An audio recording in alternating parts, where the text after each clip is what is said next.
Madame, Monsieur, bonsoir. Merci de nous rejoindre à la une de l'actualité de ce 19h, 6e jour de la visite du général de corps d'armée Ahmed Gaïd Salah, vice-ministre de la Défense nationale, chef d'état-major de l'armée nationale populaire en 2e région militaire, où il a inspecté quelques unités du secteur d'Oran.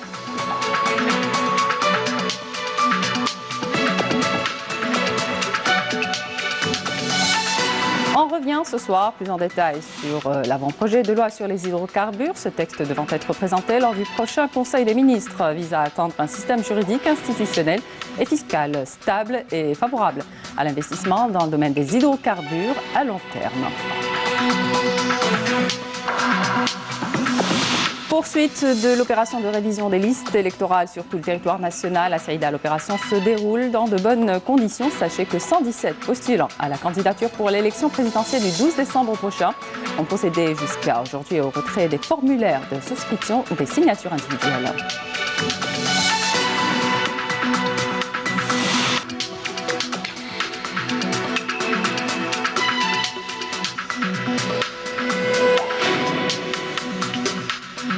À Tamarnara 7, les habitants se plaignent de l'augmentation des prix des fruits et légumes et pourtant la région comptait les plus importantes coopératives agricoles dans la wilaya. Pourquoi? La réponse, ce sera dans ce journal.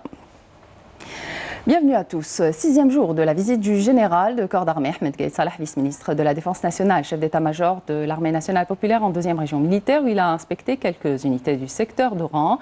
À ce titre, le général de corps d'armée, accompagné du général-major Meftah Souab, commandant de la 2e région militaire, s'est rendu à l'établissement ministériel de la réserve générale de munitions, où il a suivi, à l'issue de la cérémonie d'accueil, un exposé global portant sur ce grand établissement et sur ses missions principales présentées par son commandant, et ce avant de donner des instructions et des orientations qui portent sur la nécessité de consentir davantage d'efforts dans le but de maintenir la disponibilité opérationnelle des personnels et des unités à ses plus hauts niveaux. Ensuite, il a inspecté de près des différentes structures et annexes, à l'instar des dépôts de munitions, où il a mis l'accent sur la nécessité de respecter rigoureusement les consignes de sécurité et les conditions requises de stockage et de conservation des munitions.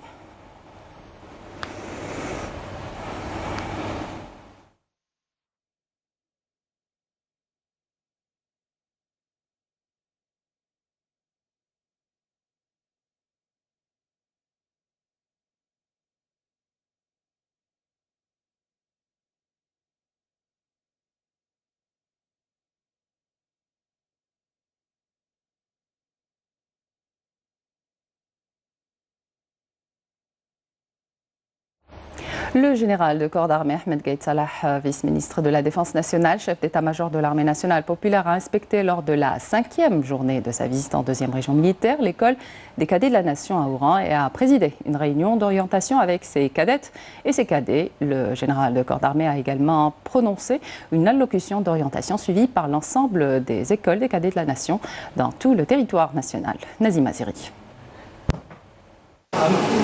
À l'issue de la cérémonie d'accueil, le général de corps d'armée, accompagné du général-major Meftah Souab, commandant de la 2e région militaire, a tenu à se réunir avec les cadets avec lesquels il s'est longuement échangé.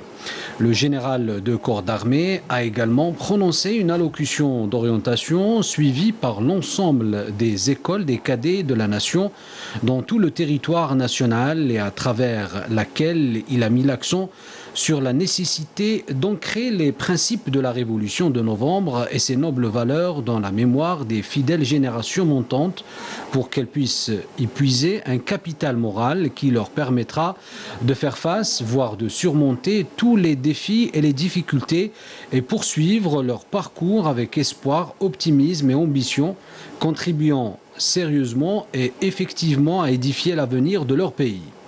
Nous avons une profonde conscience au sein de l'armée nationale populaire, digne héritière de l'armée de libération nationale, et œuvrant sans relâche avec l'aide d'Allah le Tout-Puissant à ancrer les principes de la Révolution de novembre et ses nobles valeurs dans la mémoire des fidèles générations montantes et à leur permettre de comprendre le message de novembre et de mesurer ses dimensions et sa noblesse comme étant l'une des plus grandes épopées, des plus mémorables et des plus chères au cœur des Algériens.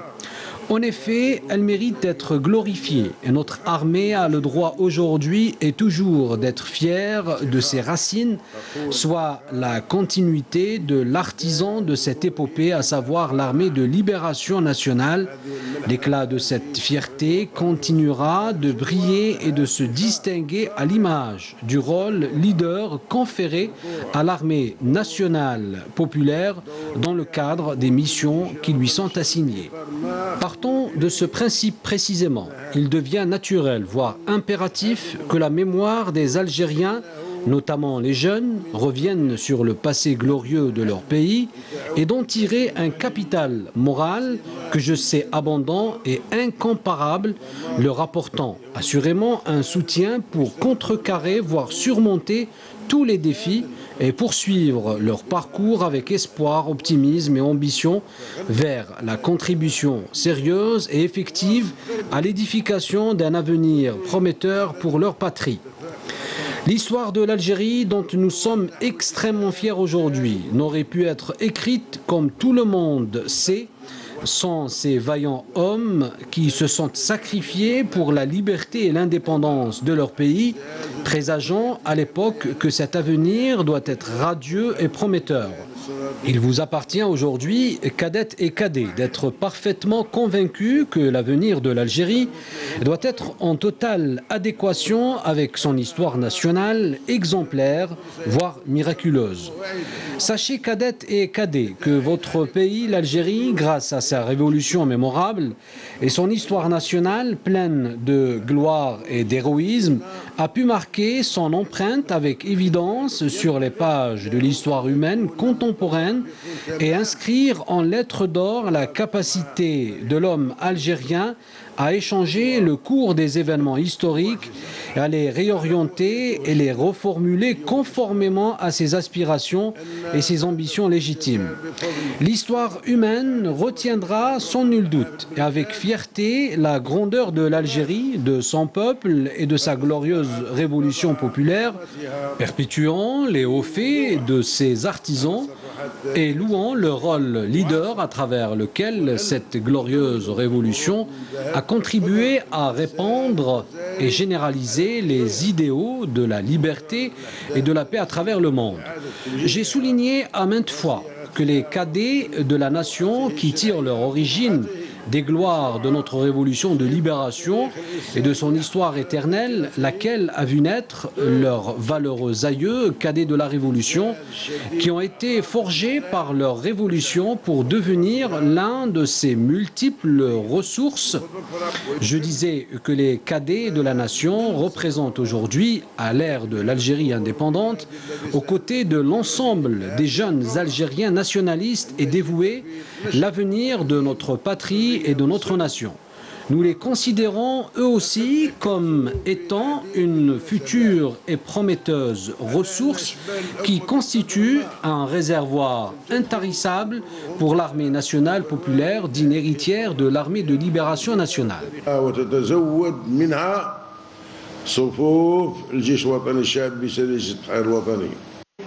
Le général de corps d'armée a rappelé les efforts consentis pour la création des écoles des cadets de la nation en un temps record, et ce à la lumière de la stratégie clairvoyante et perspicace adoptée par le haut commandement de l'armée nationale populaire qui vise la formation d'une génération d'élite de cadres hautement qualifiés, capables d'assumer leurs futures responsabilités.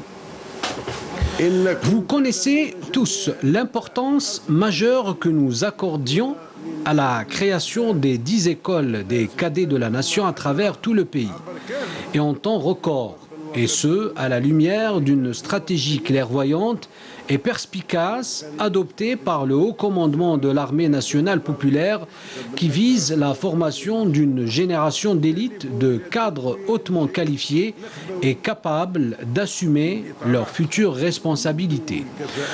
Partant de cette ambition, nous n'avons épargné aucun effort pour assurer à ces écoles tous les moyens matériels, humains et pédagogiques, voire l'appui moral et l'encouragement, ayant permis aux cadets cadettes et cadets de bénéficier d'une formation de haut niveau pour devenir des officiers compétents, animés par l'amour de l'Algérie, disposant de différentes connaissances technologiques et militaires, armés de volonté et de détermination à réaliser avec mérite toutes ses ambitions.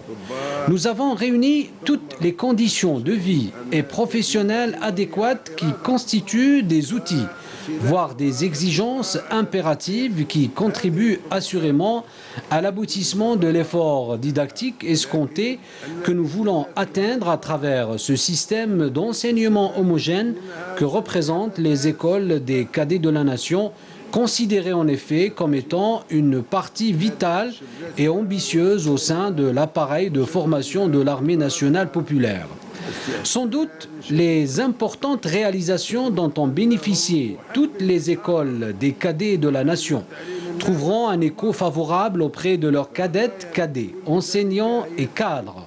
Elles constitueront une autre motivation pour l'enseignement réussi et fructueux, car l'objectif derrière tout cela est de réunir toutes les conditions qui garantissent aux cadettes et cadets le climat idoine pour exceller dans les études et ouvre grand la porte devant les enseignants pour dispenser aux cadettes et cadets un enseignement de haute qualité.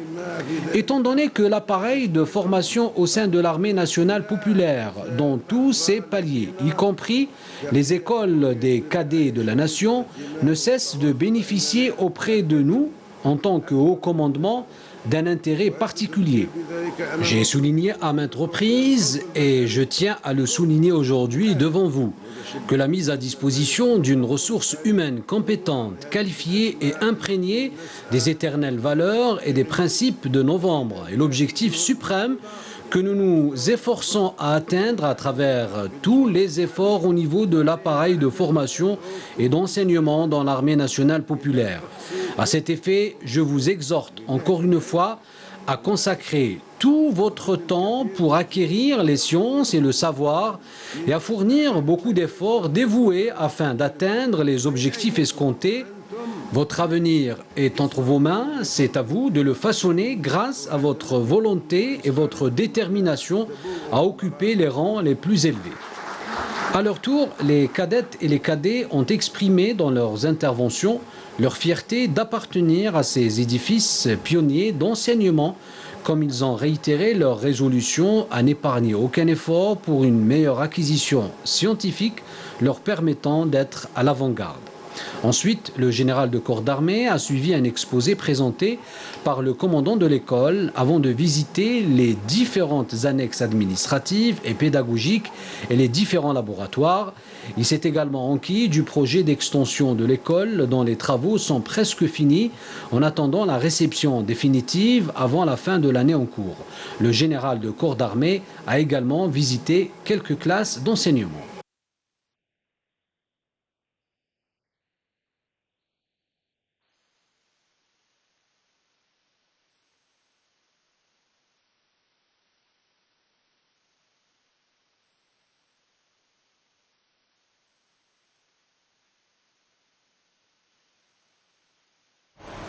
Dans le cadre du lancement de l'année scolaire au niveau des différentes écoles et centres de formation de l'armée nationale populaire, le général-major Mohamed El-Arbi Haouli, commandant des forces navales, a procédé aujourd'hui à l'ouverture de l'année universitaire 2019-2020 à l'école supérieure navale baptisée du nom du Moudjahed Mohamed Boutiran. Le commandant des forces navales a appelé à cette occasion les élèves et les enseignants ainsi que l'encadrement à fournir davantage d'efforts pour la prise en charge des générations futures. Pour rappel, l'école supérieure navale a formé 175 élèves officiers contractuels en première et deuxième année.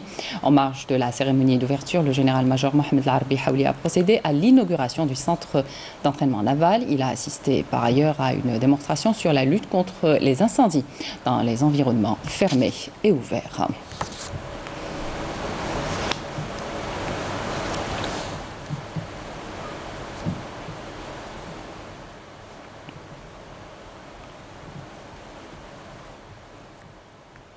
Je vous invite à présent à écouter le général-major Mohamed El-Arbi Haouli, commandant des forces navales.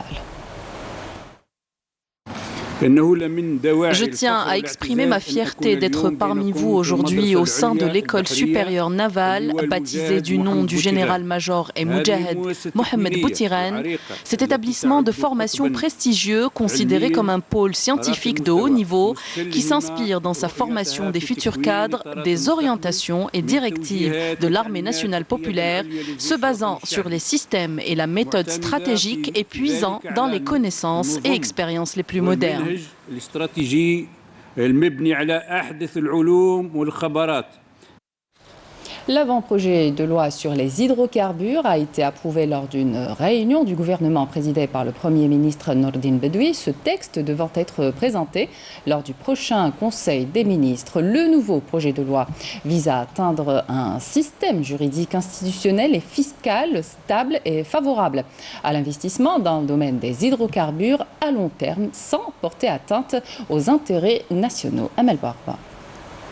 Adopté hier lors d'une réunion du gouvernement présidée par le Premier ministre Nordine Bedoui, l'avant-projet de loi sur les hydrocarbures intervient en réponse aux développements survenus dans le domaine des hydrocarbures, tant sur le plan interne qu'externe. Le nouveau projet de loi vise à atteindre un système juridique, institutionnel et fiscal stable et favorable à l'investissement dans le domaine des hydrocarbures à long terme, sans porter atteinte aux intérêts nationaux. D'autant que la règle des 49-51 concernant les investissements étrangers dans ce domaine a été maintenue. Il est ainsi question d'élargir l'exploitation des potentialités nationales en hydrocarbures en offshore. Le Premier ministre a estimé que l'exploitation des hydrocarbures doit se faire d'une manière optimale au service du développement national durable, de notre sécurité énergétique, à même de préserver le caractère social de l'État. Il a ajouté que la compagnie nationale Sonatrach bénéficiera de tout l'accompagnement nécessaire à la mise en œuvre de son plan de développement adopté par le Conseil interministériel du 23 septembre 2019. Des mesures qui s'inscrivent dans le cadre de la stratégie adoptée par le gouvernement en vue de réhabiliter l'économie nationale au service des intérêts du pays et des concitoyens.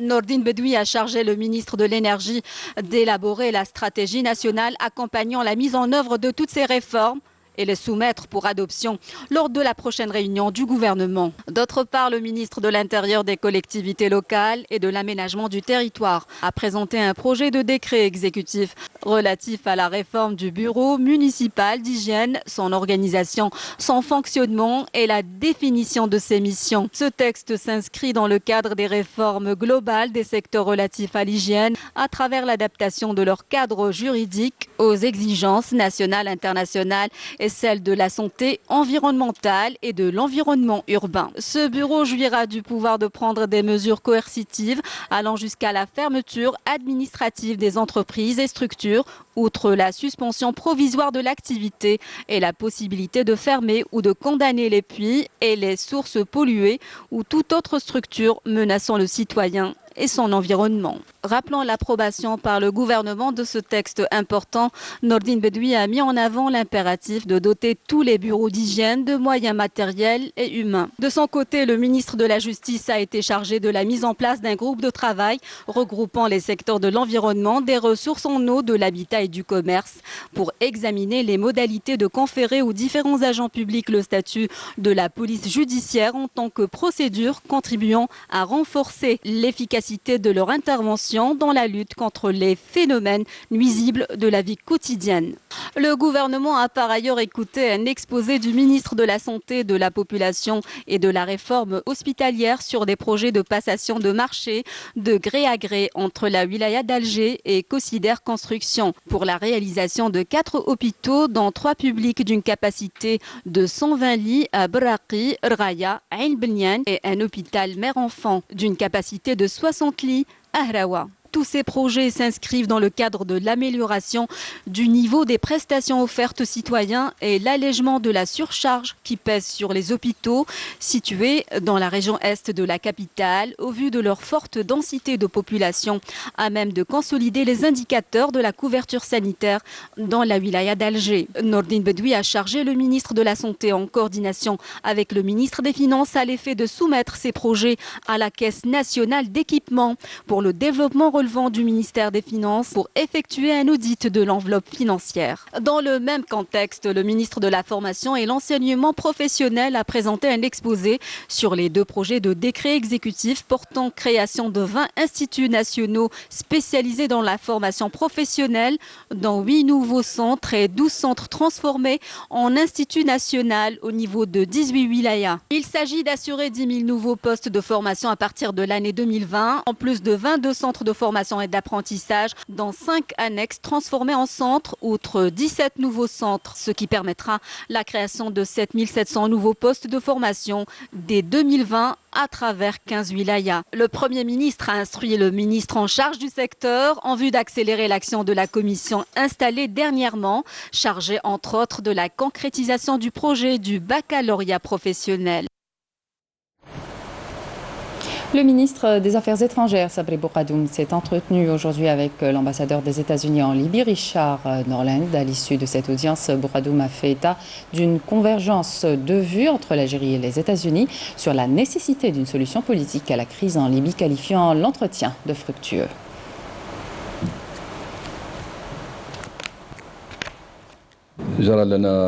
Nous avons soulevé plusieurs points importants lors de notre entretien, lequel a permis un échange de points de vue sur la situation en Libye, pays voisins et frères.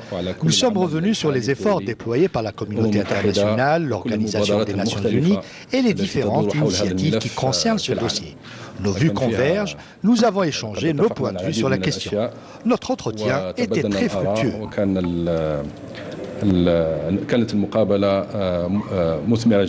C'est clair que l'Algérie connaît bien la situation en Libye et peut nous aider à mieux comprendre la situation et faire tout ce qu'on peut ensemble pour chercher une solution politique à ce conflit qui continue là-bas. Pour nous, c'est une question de soutenir les efforts de l'ONU, du représentant spécial Hassan Salamé, qui essaye de trouver une solution politique. Mais c'est clair que sans la participation de point de vue des idées, de comprendre la situation le mieux que possible, on ne va pas arriver à une solution utile. L'Algérie condamne par la voix du porte-parole du ministère des Affaires étrangères les attaques terroristes qui ont ciblé le lundi 30 septembre et mardi 1er octobre les forces armées maliennes dans les régions de Bolkassi et de Mandoro. L'Algérie exprime sa solidarité avec le gouvernement et le peuple malien, salue le sacrifice des éléments des forces armées maliennes tombés en accomplissant leur devoir et présente ses sincères condoléances à leurs familles et à leurs proches. Dans l'actualité également, poursuite et fin ce jeudi des travaux de la 3e Assemblée générale de la Fripol. L'Algérie a été réélue pour présider le mécanisme de l'Union africaine de coopération policière pour un nouveau mandat. Ses membres ont soutenu la proposition du prolongement du mandat du bureau exécutif de la Fripol et de son secrétariat exécutif en saluant l'excellent travail réalisé depuis la première Assemblée générale en 2017. La clôture a été marquée également par l'adoption du plan quinquennal 2020-2024 de la Fripol destiné à aider les États membres de l'UA à améliorer l'action des services de police pour une lutte efficace contre les différentes formes de criminalité et s'adapter à un contexte sécuritaire mondial en perpétuelle mutation. Sachez que la 4e Assemblée générale sera organisée au Nigeria en 2020. Au plan sécuritaire, un détachement de l'armée nationale populaire a abattu un terroriste ce matin suite à une embuscade tendue à Jebel Amroun aux environs de la commune de Juma'at Ouled Shir dans la wilaya d'Ain Dfla et a récupéré un pistolet mitrailleur de type Kalachnikov et une quantité de munitions. L'opération est toujours en cours par ailleurs et lors d'une patrouille de fouilles et de ratissage menée près des frontières à Adrar en 3e région militaire, un détachement de l'armée nationale populaire a découvert une cache d'armes d'armes et de munitions contenant un fusil mitrailleur, 6 fusils à répétition, un fusil de type masse et 15 canons pour lance-missiles de calibre 123 mm ainsi que 1610 balles de différents calibres. Dans le même contexte et grâce à l'exploitation de renseignements, des détachements de l'ANP ont arrêté à Msila et Tissemsilt 2 éléments de soutien au groupe terroriste, saisi un fusil de chasse tandis qu'un autre détachement a découvert et détruit 2 bombes de confection artisanale suite à une opération de fouille et de ratissage à Boumerdes. 117 postulants à la candidature pour l'élection présidentielle du 12 décembre prochain ont procédé jusqu'à aujourd'hui au retrait des formulaires de souscription des signatures individuelles selon l'autorité nationale indépendante des élections. Et voici à présent quelques réactions des citoyens sur la tenue des élections présidentielles du 12 décembre prochain.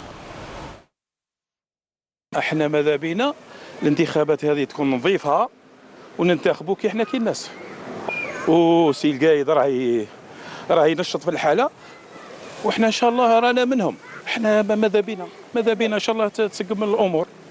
انا جو فوا ماشي واش راح نمد لاناليز تاعي شيتا ولا زعما القايد صالح ولا انا نهضر على العسكر اون جينيرال الجيش.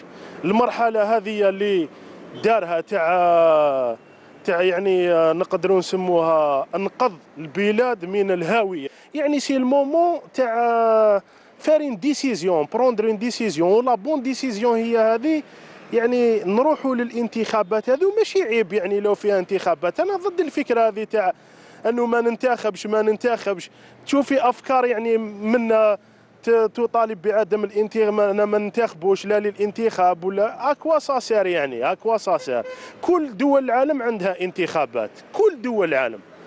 انتخابات الانتخاب اللجوء الى الانتخابات نظن باللي هو يعني لابد منه. الطريق الصحيح الاول انها ما ندخلوش في فوضى عن طريق ما يقولوا نديروا لجنه ونديروا مانيش عارف كذا. هاي تمشي في الطريق الصحيح. النقطه يعني راهي قانونيه دستوريه وهذا باعتراف الناس الاكاديميين واللي راهم يكتبوا في الفيسبوك والجماعه ويرجعوا معيار اساسي. ثانيا انها تتطلب شويه السرعه لانه رانا داخلين في حاجه شغل رانا رايحين لواحد الحاجه يعني نتاع فوضى. انتخابات مهمة جدا لأنه أساسيات تؤدي للاستقرار تاع الشعب والنظام والدولة. والله أنا في رأيي في العملية الانتخابات إنه لازم يكون عندنا رئيس. يعني البلاد ما لازمش تقعد بدون رئيس لأنه لو تقعد بدون رئيس يصيرها مثل الغنم بدون راعي. أنا نحب يكون رئيس عادل يكون يوقف مع الشعب الجزائري يحافظ على مصالح البلاد. فهمت؟ البلاد هي الأهم وما الباقي. وإحنا ما يخصناش تدخلات خارجية وكذا. الشعب الجزائري يرفض التدخلات الخارجية على الإطلاق. أنا بالنسبة لي كل جزائري اللي مخلص ويحب بلاده لازم يوافق على الانتخابات مهما كانت الظروف لأن الانتخابات هي اللي راح تخرجنا من المشكل اللي رانا عايشين فيه. ثانيا ما نقدروش نعيشوا بلا رئيس جمهورية. الرئيس القادم أول الرئيس القادم اللي يجي لازم يدير حاجة في دماغه. الحاجة الأولى اللي لازم هذا الرئيس يديرها في دماغه يسمع للإرادة الشعبية والناس اللي داروا فيه الثقة. يسقم البلاد على جال جان هذا ما كان يسقم البلاد يكون رئيس مليح اللي يخرجنا هذه الحالة رانا فيها. Lancement d'un programme de jumelage algéro-européen pour le renforcement de la qualité des produits végétaux entre l'Algérie et l'Union européenne. 30 experts ont été mobilisés pour superviser l'expertise technique qui s'étalera sur 390 jours. Le programme compte 31 activités, dont 4 missions scientifiques et d'études en France. Ce jumelage s'inscrit dans le cadre du programme d'appui à la mise en œuvre de l'accord d'association avec l'UE au profit du ministère de l'Agriculture, du Développement rural et de la Pêche. À Tamanrasset, les habitants se plaignent de l'augmentation des prix des fruits et légumes. Pour comprendre les raisons de cette hausse, direction le village de Boumtil. La région comptait les plus importantes coopératives agricoles dans la wilaya, mais à cause de l'envasement du barrage Msel, toute la végétation a disparu. La ville importe désormais sa nourriture, d'où les prix qui flambent. Mouna Nawel Hamoudi. Nous sommes au marché de gros de la wilaya de Tamanrasset. Les prix affichés sont hors de portée en raison de la non-disponibilité des produits agricoles, tributaires de la loi, de l'offre et de la demande.